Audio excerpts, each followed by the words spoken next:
వీటి వల్ల ఏమవుతుందంటే మనసు హాయిగా మెత్తగా ఉంటది. ఏ బాధలు వచ్చినా ఏమో వాళ్ళు చూసుకుంటారు, మనం ఏం చేస్తాం. ఇప్పుడు మన ఇంట్లో పెద్దవాళ్ళు ఉన్నారు, మన అమ్మ మా నాన్న బాగున్నారు అనుకోండి, పెత్తన వాళ్ళు అనుకోండి, నేను ఏడాది తిరిగి వచ్చి నాకేమైంది వాళ్ళు చూసుకుంటారు అనుకుంటా. అట్లాగే మనకి ఏమైనా బాధలు కలిగితే వీటన్నిటికీ ఏమో వాళ్ళు చూసుకుంటాడు, ఆయన ఉన్నాడుగా. శివమహాదేవుడు, ఆయనకంటే దేవుడు ఎవరు ఉన్నారు? ముక్కంటేశ్వర స్వామి బ్రహ్మాండంగా మనూరులో ఉంటే ఆయన నామస్మరణ చేసుకుందాం. పోనీ నాకైతే ఏం తెలియట్లేదు, ఎందుకు వచ్చినో, ఎప్పుడు వచ్చినో, ఎందుకు పోతామో, మనం ఏం చేయాలి, మనకి ఏం అసలు వాస్తవానికి మనకి ఏమీ తెలియదు. మనం ఇక్కడ చేయాల్సింది కూడా ఏం లేదు, తెలియకుండా వచ్చినాం, కాలక్షేపం చేస్తాం అంతే. ఇవన్నీ ఆయన చూసుకుంటాడని చెప్పుకోవాలి. రోగం వచ్చింది రాని వస్తే ఏమవుతుంది? మహాత్ములందరికీ రమణ మహర్షి లాంటి ఆయనకి గొంతులో పుండు వచ్చింది. గొంతులో పుండు వచ్చి ఆయన గొప్ప యోగుల్లో యోగి. మన 100 ఏళ్ల క్రితం వచ్చిన వాళ్ళలో గొప్ప వాళ్ళలో రమణ మహర్షి, మన రామకృష్ణ పరమహంస గొప్ప యోగులు.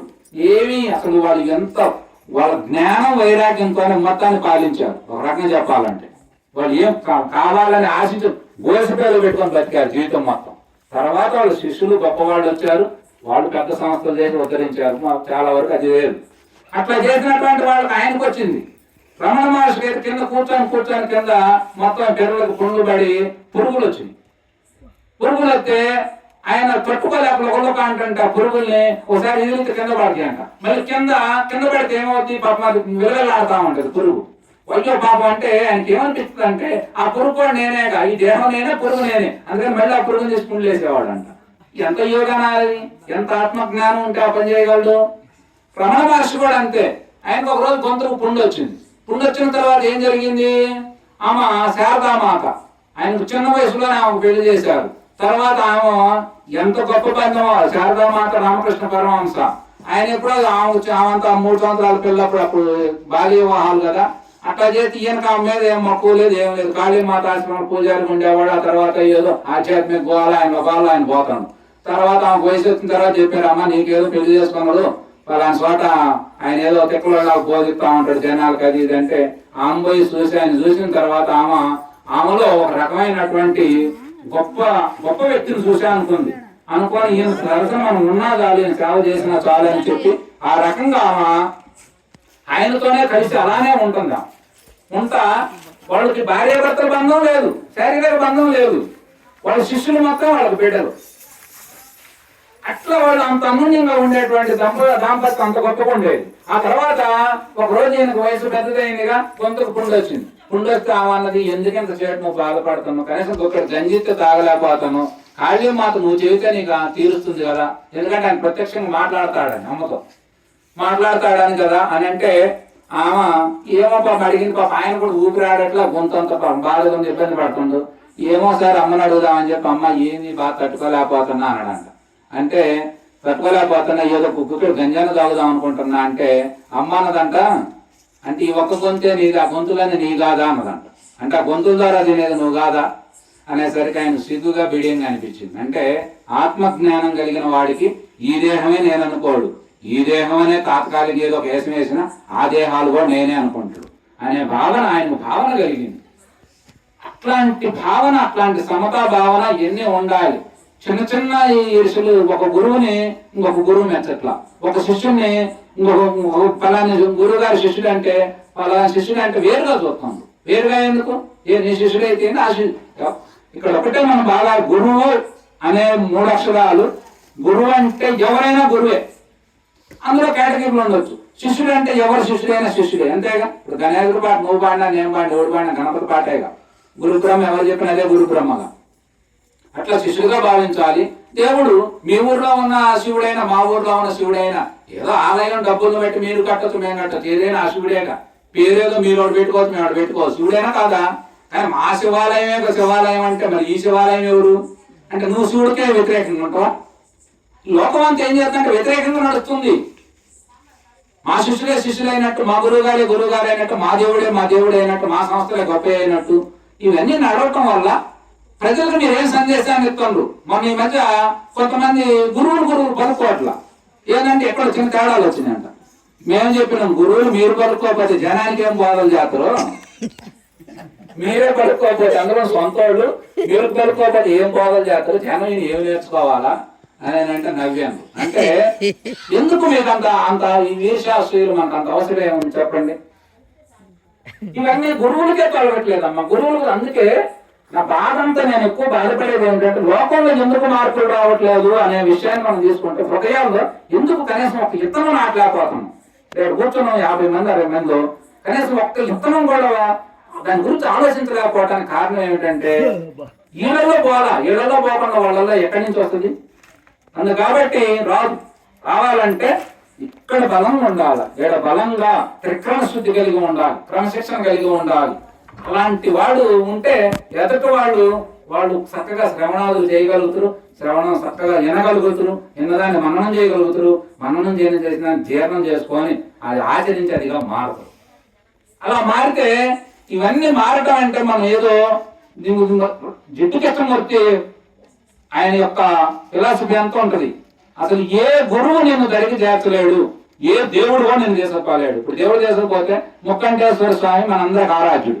ఆయన ఒక ఆయనకి 50 బత్తాలు పండించండి, ఒక ఆయనకి 25 క్వింటాలు పత్తి పండించండి, ఒక ఆయనకి ఏమి రావాలి. మరి అందరికి ఆ స్వామి ఎందుకని పండిలా? నీ శ్రద్ధను బట్టి, నీ జిజ్ఞాసను బట్టి, నీ కృషిని బట్టి 90% అది జరిగింది. ఒక 10% అదృష్టం అనేది ప్రకృతిలో జరిగేటువంటి మార్పుల వల్ల జరిగింది. దానికి నువ్వు చేసుకోవాల్సిందే. భగవంతుడు అంటే బ్రహ్మ ద్వారా సృష్టి మొత్తం తయారు చేసింది బ్రహ్మదేవుడే. తయారు చేసిన తర్వాత ఆయన ఏం చేసిందంటే మొత్తం జీవులను వదిలాడు. జీవులు వదిలిన తర్వాత మరి నువ్వు జీవులు పట్టిక, దీని పాప పుణ్యాలు పట్టిక ఏం చేయాలి అందుకు. కాబట్టి ఆయన ఏం చేసిందంటే, అబ్బాయి చావు పుట్టుకలైన తాళం ఒకటి నా కాడ ఉంటుంది, కానీ పాప పుణ్యాలు పట్టిక మాత్రం మీదే. ఈ రోజు నుంచి నువ్వు ఏమి చేస్తే అది నీకు జన్మలు ఈ జీవికి జన్మలు ఎండపడతా ఉంటుంది. పుణ్యం చేసినా, మంచి చేసినా పుణ్యం వస్తుంది, చెడు చేసినా నువ్వు పాపంలో అనుభవించాల్సిందే. అందుకు కాబట్టి ఇక నువ్వు అనుభవించాల్సిందే అని చెప్పి బ్రహ్మదేవుడు సృష్టి ఎట్లా మొదలైంది? నువ్వు ఏం చేస్తావు నువ్వు అనుభవించాల్సిందే. అసలు ఎవడే సంబంధం లేదు. మనం అంటాం తండ్రి చేస్తే కొడుకు వచ్చింది అంటాం, వస్తే రావచ్చు. ఎందుకు రాదంటాం?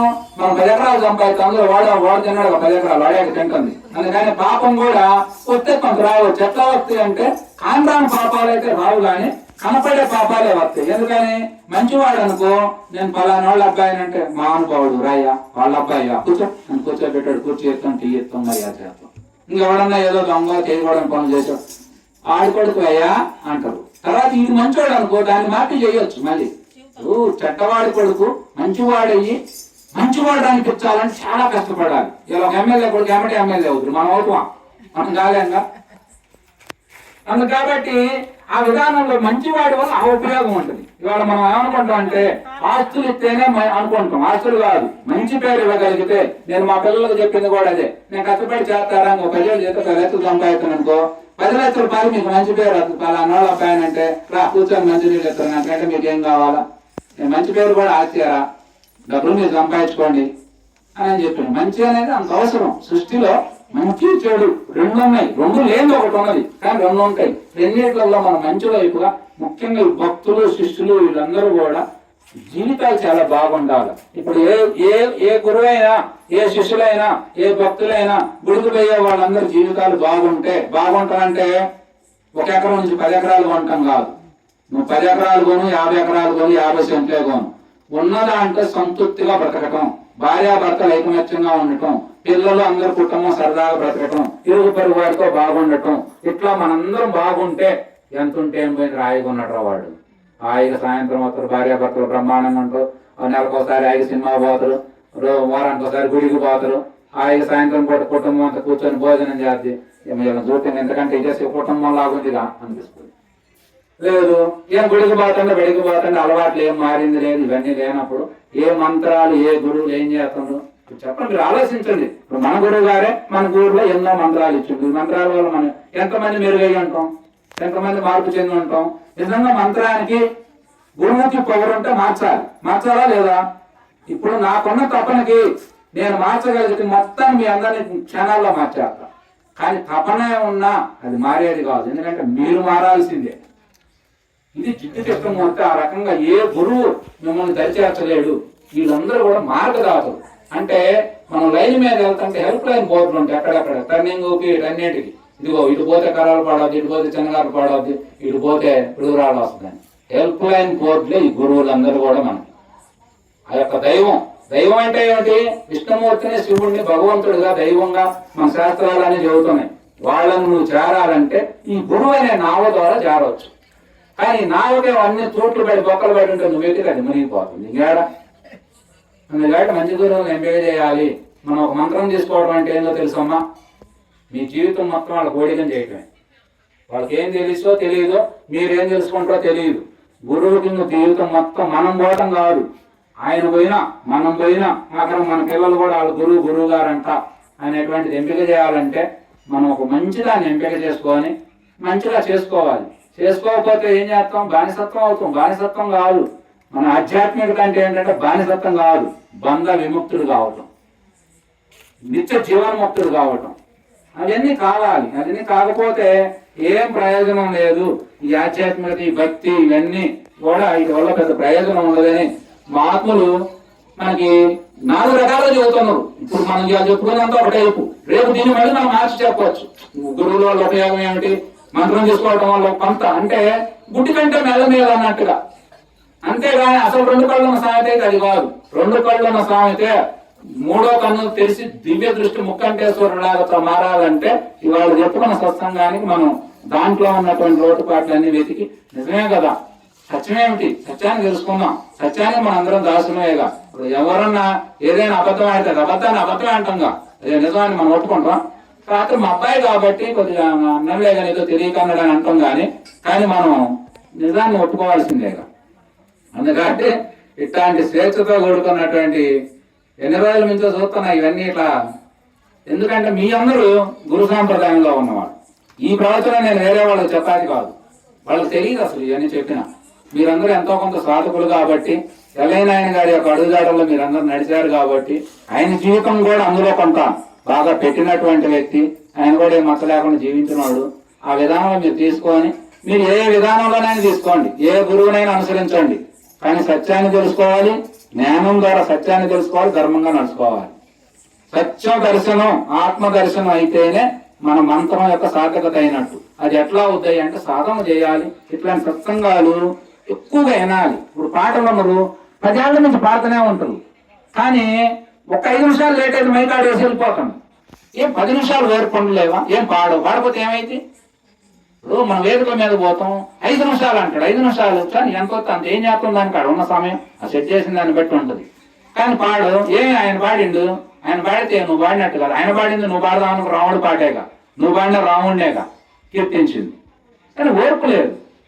ఓర్పు లేకపోవడం వల్ల సంకీర్తన చేతనే ఉన్నాం. 10 ఏళ్ల మీద చేతను, 20 ఏళ్ల మీద చేతను.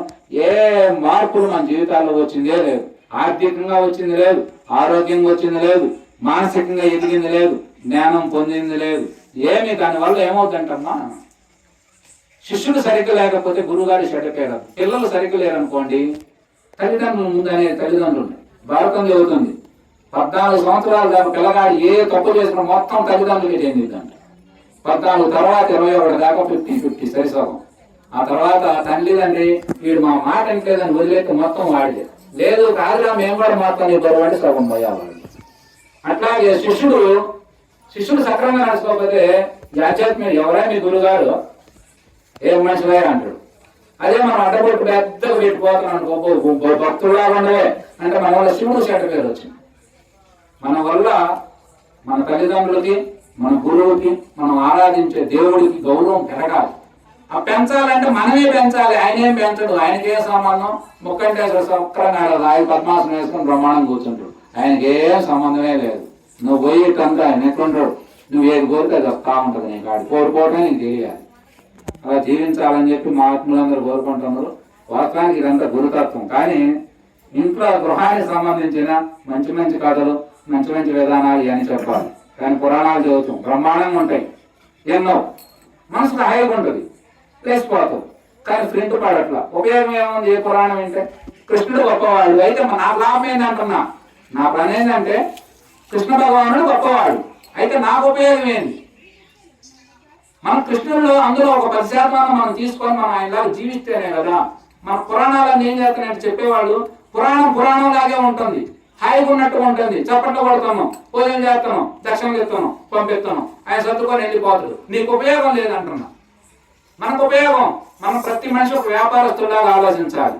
నాకు ఉపయోగం ఇప్పుడు సత్సంగానికి వచ్చినాం 2 గంటలు ఎంత కష్టపడి వదిలేసి కూర్చున్నాం. దీనివల్ల ఉపయోగం ఏమిటి? పోయినాం. దానివల్ల ఉపయోగాలు ఉంటాయి. నీకు తెలియకుండానే మంచి భావాలు నీలో వస్తే ఇందాక చెప్పుకున్నట్టు కోపం వచ్చింది.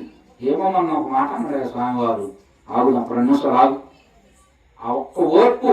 ఎందుకంటే మన జీవితాల్లో నేను చాలా చూసా, మనం కూడా జీవితాల్లో అనుభవిస్తున్నాం. ప్రతి క్షణం ఏదో దినగండం 100 ఏళ్ళు ఆయుష్ అన్నట్లుగా ఆ సామెతలాగే మనం ఒక్కదాన్ని మనం పాటించగలిగితే మన సార్థకత అవుతా ఉంటుంది. అట్లా కాకుండా మనకి ఏం చెబుతానంటే, మనకు పురాణాలు చెబుతారు, పురాణాలు చరిత్రలని చెబితే అంటే వాళ్ళు గొప్పవాళ్ళని చేస్తారు. వాళ్ళు నువ్వు చేసేది ఏముంది, వాడు ఆల్రెడీ ఎప్పుడో గొప్పవాడు. నువ్వు కృష్ణుడిని నువ్వు గొప్పవాడు చేసేది ఏముంది, ఆయన దేవుడని లోకం అంతా అంగీకరించేది, నువ్వు చేయాల్సిన పనిలే. కానీ కృష్ణుడు ఆయన ఏమీ మనకు ఆయన తప్పన ఏం పడ్డాడు, ఆయన ప్రజలకు ఏం అందిద్దాం అనుకున్నాడు. ఆయన నుంచి అసలు మనం ఏమి నేర్చుకోవాలి? రాముడి నుంచో నేర్చుకోవాలి, కృష్ణుడి నుంచో నేర్చుకోవాలి, మన గురువు నుంచి మనం ఏమి నేర్చుకోవాలి? నేర్చుకొని అది నీవుగా మారకపోతే, అది నీవు పొందకపోతే నీకు ఏం ప్రయోజనమే లేదు. ఊరక దండం పెట్టుకుంటే ఏమీ రాదు. ఏమవుతుంది చెప్పండి? గురువు దండం పెట్టా ఏం రాదు, ఏం వచ్చేది ఏమి ఉండదు. ఆత్మసంతృప్తి కలిగింది. ఏదైనా అసలు ఆయనలాగా మారటమే. అందుకని మన మహాత్ములు చెబుతారు, పాదాలను పట్టుకోవటం కాదే పదాలను పట్టుకోండి. నా పాదం పట్టుకుంటే ఇప్పుడు ఆ వీడియో చేస్తుంది, ఎవరైనా చూసి అప్పు స్వామివారికి బాగానే పెడతాను దండాలంట అంటే నా గౌరవం పెరిగింది, కానీ నీకు ఉపయోగం లేదు. నేను ఇప్పుడు చెప్పినటువంటి పదం ఉంది, ఇప్పుడు మీరు అందులో ఎన్నో చెప్పిన కొన్ని పదాలు మీకు అవసరమైనవి, మీకు నచ్చినవి, మీకు సందర్భాన్ని బట్టి మీరు వాడుకుంటే మీ జీవితాలు బ్రహ్మాండంగా ఉపయోగపడుతుంది అని చెబుతున్నాం. అంతా మనం చేసుకోవాలి. కొంతమంది గురువును కూడా మారుస్తూ ఉంటారు. ఈ గురువు ఆ గురువు, ఏ గురువు మార్చా గురువు ఏం చేస్తాడు? మాకు తెలిసిన ఆయన ఒక ఆయన ఉన్నాడు, 20 మంది గురువులు మార్చండి. ఏం ఉపయోగం? 20 మందిని మారితే ఇంకా దేవుళ్ళు మారుస్తారు. అసలు ఉన్నది సిస్టమ్, ఇది మార్చాలి. ఇది మార్చకుండా నువ్వు బయట ఏ మార్చిన దానివల్ల వచ్చే ఉపయోగమే లేదు. అందుకని మనందరం వృద్ధి చెందాలంటే ఇట్లాంటి మీరందరూ గురువు యొక్క పరంపరలో నడిచేవాళ్ళుగా, అందుకని ఇవన్నీ కూడా మనం పరిశోధన అనేది గట్టిగా చేయాలి. ఆ విధానంలో నడుచుకోవాలి. నమస్కారం పెట్టండి, గురుదక్షిణలు ఇవ్వండి, తప్పేం లేదు. కానీ ఎందుకనే ప్రశ్న మనకు ఉండాలి, ఎందుకు తీసుకుంటున్నానే ప్రశ్న వాళ్ళకు ఉండాలి. దీనివల్ల మనకి కానీ ప్రజలకు కానీ దైవానికి కానీ ఉపయోగం ఏమిటో మనందరం తెలుసుకోవాలి. కానీ ఇంట్లో ప్రవచనాలు మంచిగా ఆ రకమైన ప్రవచనాలు చెప్పాల్సిందంతా వ్యతిరేక ప్రవచనం చెప్పినట్టుగా ఉంది వాళ్ళు. అందుకని మరి సమయం అయినా ఓకే.